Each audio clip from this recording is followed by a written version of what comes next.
and served also as a mediator between the Dutch and the Khoi communities. Around 1664, she married Dutch citizen Peter van Mierno, the first recorded interracial Christian marriage. In 1665, she moved with her husband to Robben Island, where she was supported from both sector society and her own moved from her, and eventually banished to Robben Island for what the colonial authorities unjustly deemed immoral behavior. She remained there until her death in 1674. But we are here today to say she was never estranged from her.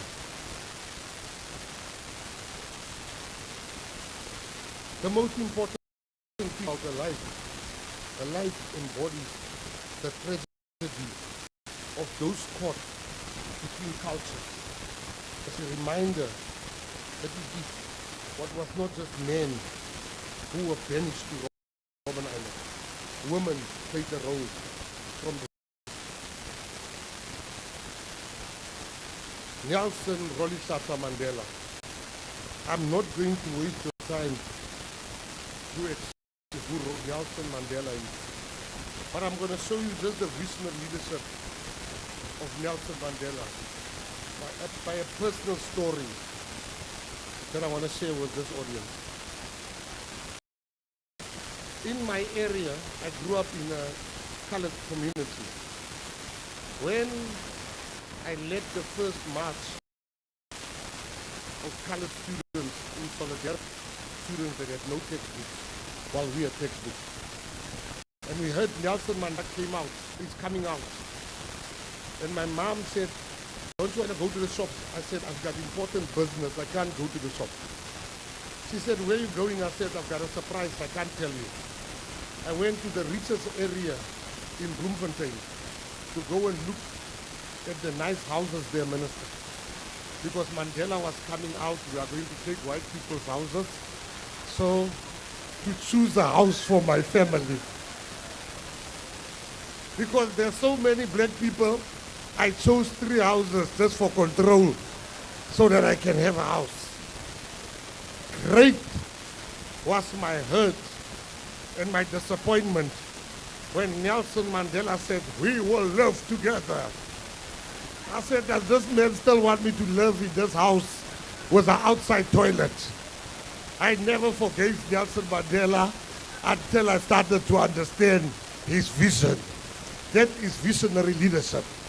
The second issue about Nelson Mandela I wish to share about his vision. Nelson, we in the African National Congress then, we were resolute on one issue.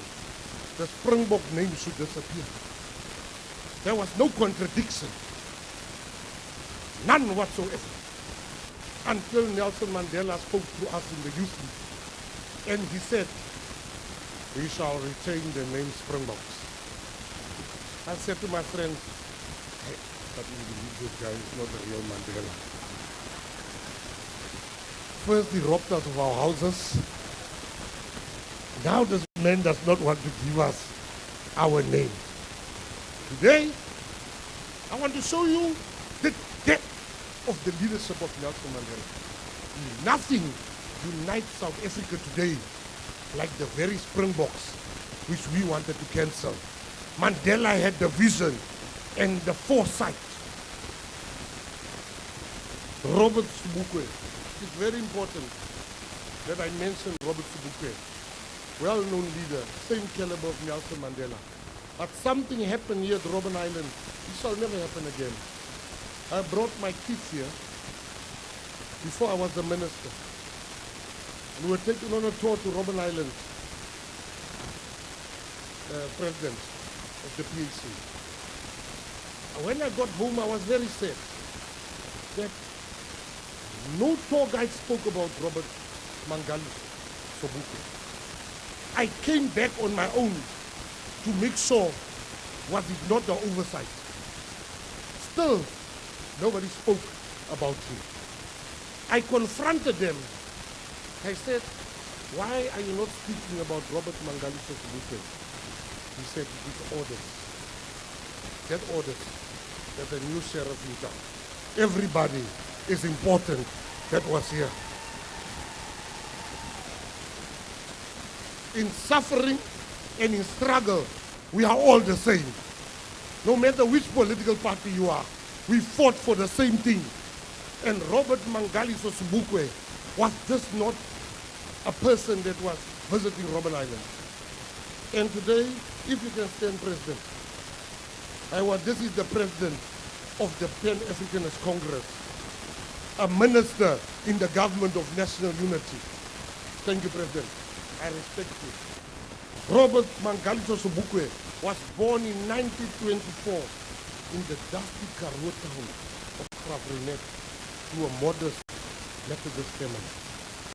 He was a firebrand whose intellectual and integrity made him apartheid's most dreaded idol. A teacher and linguist, he founded the Pan-Africanist Congress in 1959, championing Africa for the Africans through non-violent defiance, igniting the 1960 Sharpeville massacre spark with a past burning call that left 69 dead. So Sobukwe clause that allowed for the continued indefinite detention of political prisoners after the sentence has ended confined Sobukwe from 1963 to 1969 in isolation on Robben Island. He was placed in a remote bungalow beyond the walls and dead from all contact with other people. He hardly ever saw another human being. His only companions were books and the seas roll. Released to house arrest in Kimberley, he withered from lung cancer, dying in 1978 at the young age of 53. Sobukwe's isolation epitomizes the island's weaponization, a chilling testament to how the fear of just one man's ideas about Africanism amplified the echoes of resistance across generations. President of the PAC, let me apologize to you for how the PAC has been treated in the past year. It shall never happen again. Thank you.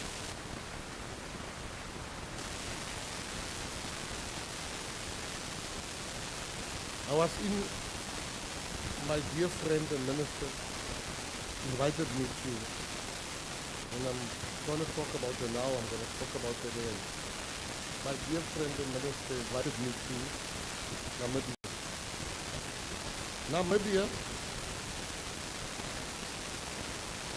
I was so impressed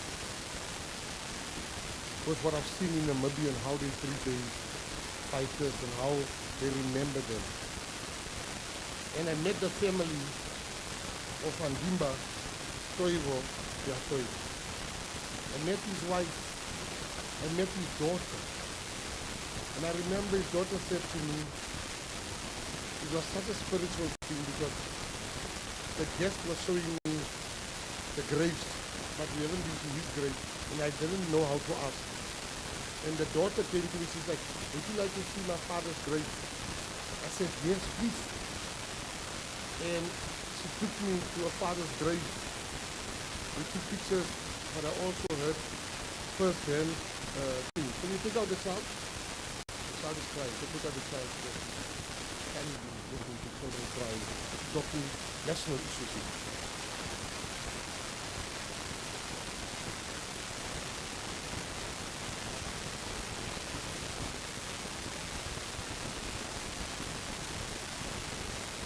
Andimba Toivo Yatoivo, I want his wife to stand first. Can you stand?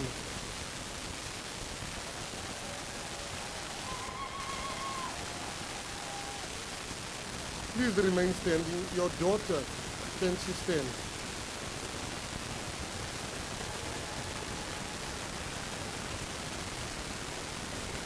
I must share a story with the house today. I, I was not a political prisoner. I was the other prisoners that would sell stuff to the political prisoners. We would sell newspapers to them. You know, if you were a prisoner in those days, the joke was, hi, but these political prisoners, they are dumb. They pay us to steal newspapers for them. That was just not knowing they wanted knowledge. So, general prisoners will talk about how dumb the political prisoners are. They would pay the general prison population for papers because they wanted to write books. While we were busy smuggling, they were busy planning the future of the country. So I grew up in the gang areas and gangland. So I went to Namibia. I got to Namibia, I must say the story. Now, I grew up in gangsterism. Everybody, people are asking for photos with me in Namibia. And now these people, the first picture I take, I see them making gang signs. Yeah, man, you know, at first I'm like, I'm not going to worry. But after the 10th picture, I'm like, aye. That Namibia is full of gangsters. Then I met the daughter of Andimba, Toivo. And she was telling me about her studies, what she does. And she said, can I have a picture with you? I said, yes. And then she also made a gang sign. I'm like, aye. I said, are you a gangster? She said, why? She said, I said, yes, that's the sign everybody makes. And she taught me the Namibian side. This is the Namibian side. It's not a gang side. So thank you for that lesson. I was very shocked because I know Austin.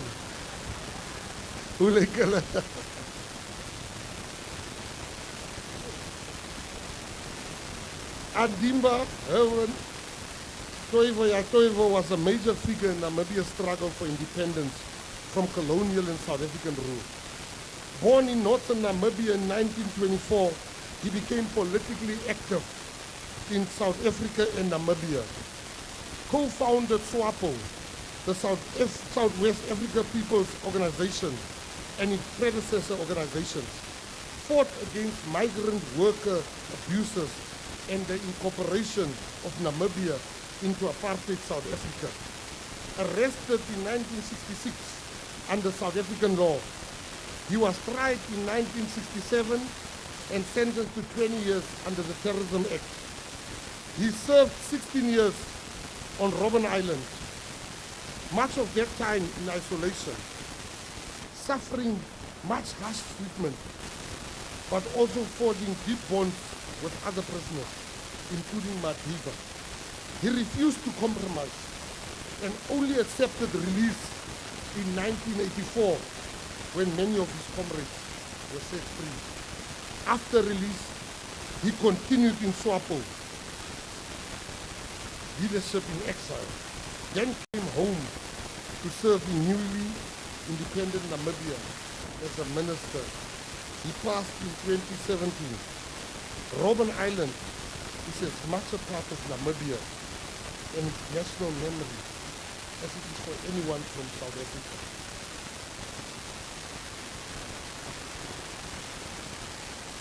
People from Namibia suffered equally as people of South Africa. To the Namibians, I want to say to you, this is your home, away from your home. When I shared the news that he would be honored on the island today, few people have ever thanked me as profusely as his widow and his daughter, whom I met during the preparation work. His statue here speaks of many things, but most importantly, what it speaks the loudest about is that Namibians and South Africans are brothers and sisters.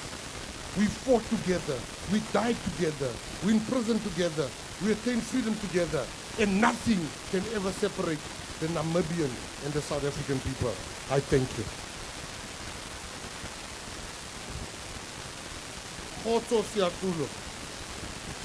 Our final statue is of the firebrand youth leader, Khotso Siaku. Born in 1958 in Soweto, he attended Naledi High School during the Soweto uprising of the 16th June 1976. He was deputy president of the Soweto Students Representative Council under T.T. Mashinini. When Mashinini went into exile, Siatulo took over leadership of the SSRC. He survived being shot during the protest and later fled into exile in Botswana. He made secret returns into South Africa to organize students under the banner groups such as the South African Youth Revolutionary Council. In 1981, he was arrested under the Terrorism Act and sentenced to 14 years imprisonment, most of it served on Robben Island. Released in 1990 during the political transition, he emerged in a country moving towards democracy, but he lived relatively quietly and died in Soweto in 2004. We must never forget how so many young lives were spent and lost in the struggle, and how the name Khotso Siatulo, a member of the Pan-Africanist Congress of Albania, stands for the fight and the sacrifice of the youth in those difficult days. To all the former prisoners and the families of all the former prisoners, your great-grandchildren will know of your bravery.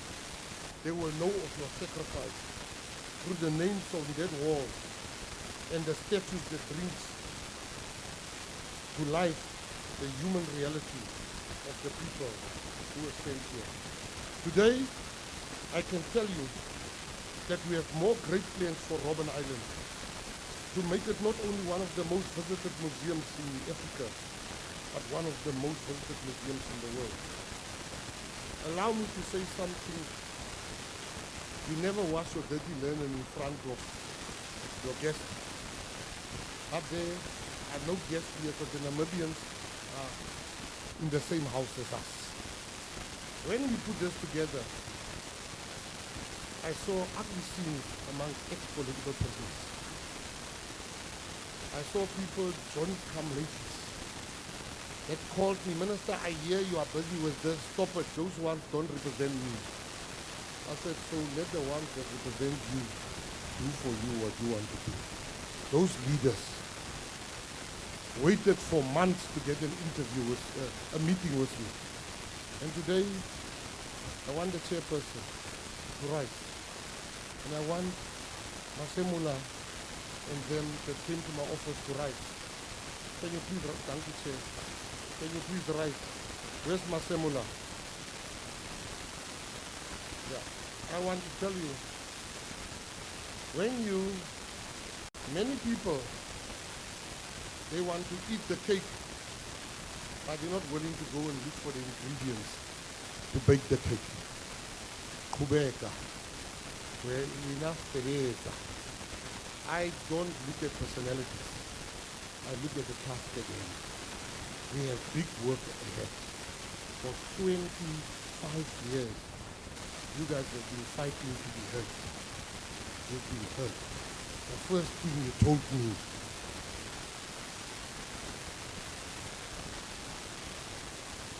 when I presented my report to President Ramaphosa of having met you, he said, don't waste time. We don't have time. We don't have time. Don't waste time. We don't have time. Go and do, start with all the stuff that the veterans want and the freedom fighters. So I would love to stand here and take all the praise. But my president has given me the green light. Giving a guy like me a green light is a big mistake. I will run. So if we are not doing, you must know the president has given us the green light. And he said, we must do everything in our power to immortalize each and every one of you. And I want to thank President Ramaphosa. If you can give him a hand of applause. Before I go, let me reflect on a poem that is 150 years old this year.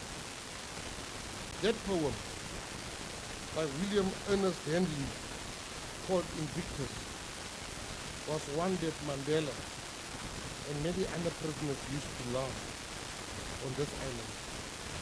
They would read it out to each other as encouragement. And the former prisoner and freedom fighter, Andrew Mlangeni, read the poem here in 2018 on Robben Island in tribute to what it meant to them. That was the occasion of Madiba's 100th birthday. I'd like the words of Invictus to be heard again on Robben Island one more time. Out of the night that covers me, black as the pit from pole to pole, I thank whatever gods may be for my unconquerable soul. In the fell clutch of circumstance, I have not winced nor cried aloud. Under the bludgeons of change, my head is bloody but unbowed. Beyond this place of wrath and tears looms at the horror of the shape, and yet the menace of the years finds and shall find me unafraid. It matters not how straight the gate, how charged with punishment the scroll. I am the master of my fate. I am the captain of my life.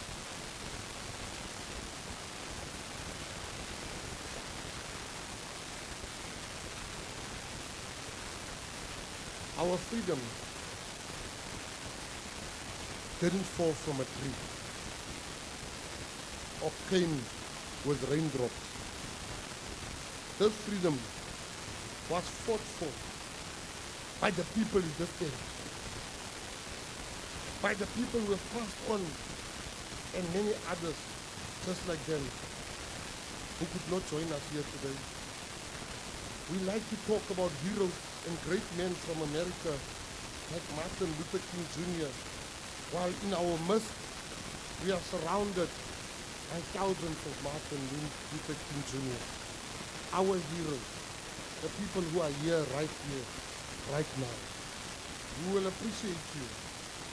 We will truly appreciate our freedom more if we understand the price that has been paid for this freedom. In conclusion, I want to thank the staff of Robben Island, the staff from my department, the Namibian people, the RIM Council, the Ex-Political Prisoners Association, Namibia's Minister of Education, Innovation, Youth, Sport, Arts and Culture, my sister, Jeanette Steenkamp.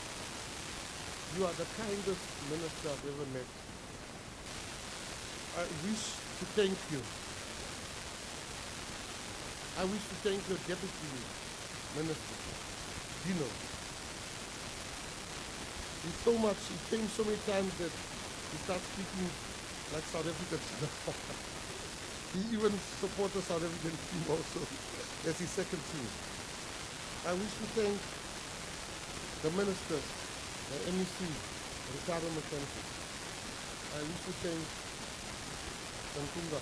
Thank you so much for making the time to come in. To the President, I want to thank all the leaders that are here. I want to thank your President for giving out a letter thanking my President and the department that I lead. That letter has made the rounds, and every time people say, did you see this? I said, no. What? They're like, I said, send. Because I've read that letter. I want to thank your President for writing that letter. I want to thank my President for the distinctly undeserved honor of allowing me to government and to our country. You know, to the political prisoners, this is from me to you. Everything that we have achieved, everything that our country has achieved, everything that our unborn children will achieve, everything that our country will still achieve, was built on your sacrifice and your courage.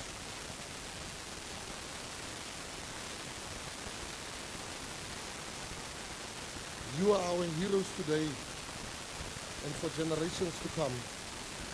We are immensely proud and grateful to you and your families who sacrificed.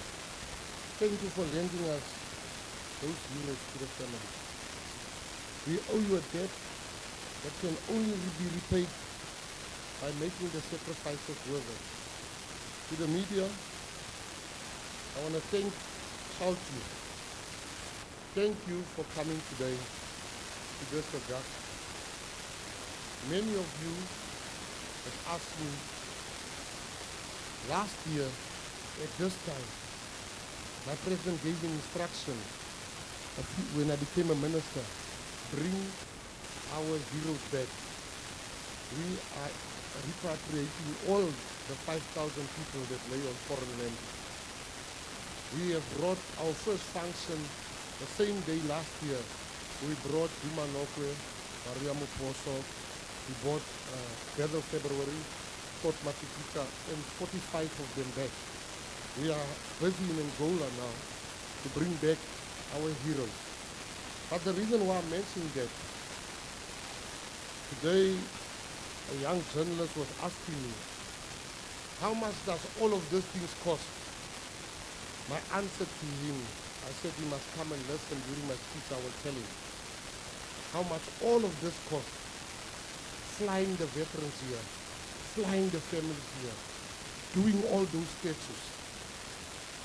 I said he must come here and I will give him the answer. And before I give him the answer, I want the people that make those beautiful statues to please rise. I want us to appreciate them. Can they please rise? Can we give them a hand of applause?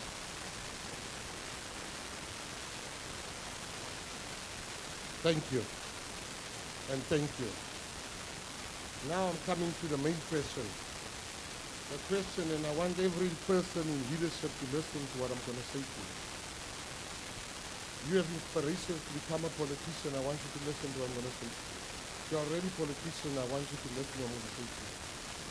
I want the journalists to know what it costs to have this. Money can't buy. Money can't buy. You scare ministers into submission. They're scared to take a decision. But Mona, they humbly wrong. You can write about me. I don't care. This is only the beginning. We are going to honor everybody like Babo Mambaleka that was part of the struggle. This is phase 1 of phase 10. We are still coming to honor everybody. Some of these people will honor them more because some of us are not scared of you or what you write. And I want to say to you, thank you. May God bless you. Magwala acheche le morau. Huyaronad. Kiri magwala acheche.